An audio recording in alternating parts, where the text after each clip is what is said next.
Choppers, better cook those risks. Cold blood in my fists, we fire starters.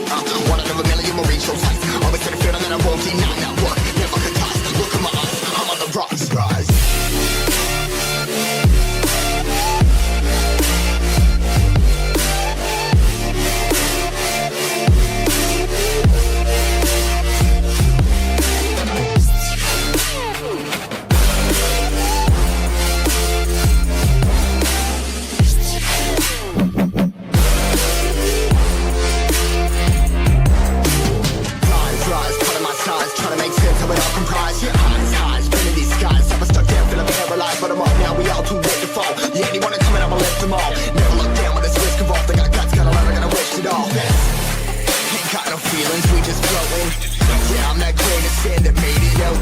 A couple milli now, I'm causing a commotion. I've been coasting, hear my name around the world like an explosion. So rise up,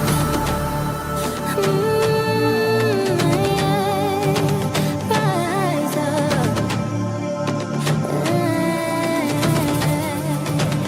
We are the apocalypse, and a pill that keeps us floating.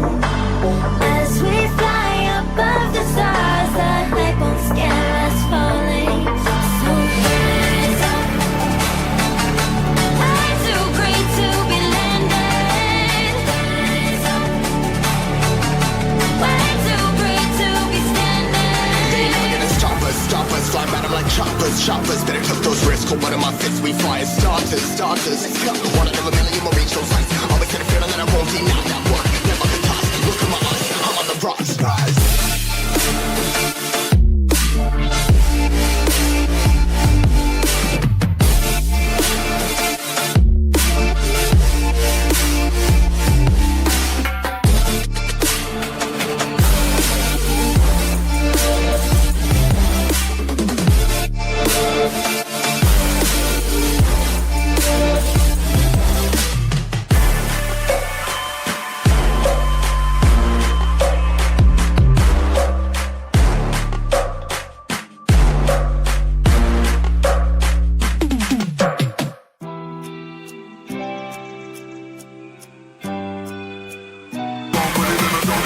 If it don't involve money, then I don't accept.